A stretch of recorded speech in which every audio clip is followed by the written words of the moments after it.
already had. But the whole thing here was taro, and I'm still really learning about taro. I'm sure a lot of you know a lot more about it than I do, but I'll tell you what I learned. And Penny picked about 11, was it, varieties? Oh, she's right here. 11 varieties of taro, and she steamed it all, steamed it in a pan and cooked it, and then we let it cool. And according to Penny, that's the best way to peel it, is when it's cool, but not cold. Yeah, it's just warm enough, you know, cool enough to hold. So after that, we peeled it and cleaned it, and then throw it in the fridge.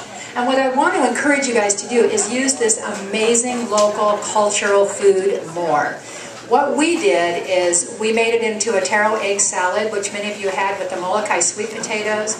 We have local organic eggs, and celery and parsley and onion, Maui onion. So everything was local in there except for the vegenaries. That's the only thing. Okay, so the stew that we made, though, we took the bones that we got from Lokai, from the local deer, and we boiled them for 36 hours. And then last night, after 24 hours of boiling, we added the meat.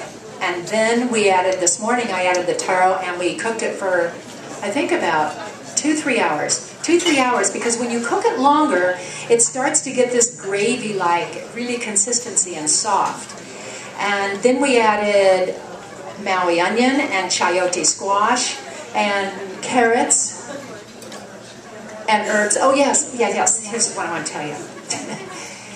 When I made the broth, it's really important that you cook it for as long as you can and add some salt. But the key, I think this is the very first time I used fresh local herbs, thyme, oregano, rosemary, basil, and onions, and celery. I filled the pot with all these just big stalks of these herbs, and what came out is this broth is fantastic. Have you guys tasted it? Yeah. It's really good, isn't it? And I really think these herbs had a lot to do with that broth.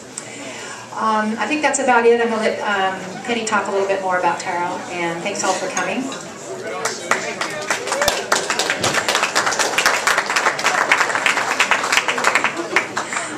Just real quickly about the taro, like Susan said, there's about 11 different varieties inside the taro. Mostly what you're going to get in the store is going to be bunlong, which is the one that's light with purple flecks in it, and it's typically for chips and baking and things.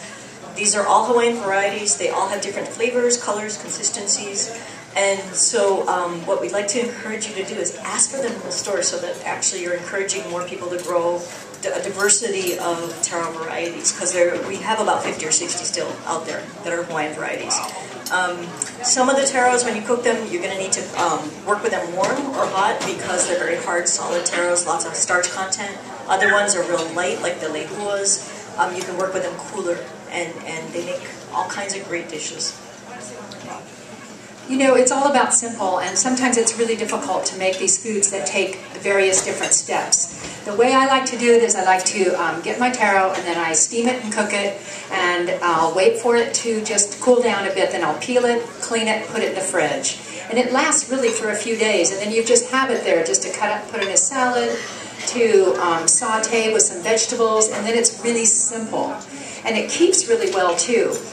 A couple weeks ago I did a retreat, and we chopped it up really small in little cubes and put it in a dish in the fridge, and it kept for like 3 or 4 days really well. So I encourage you to go ahead and take it, cook it in one step, put it in the fridge in the next, and then it's there for you to use.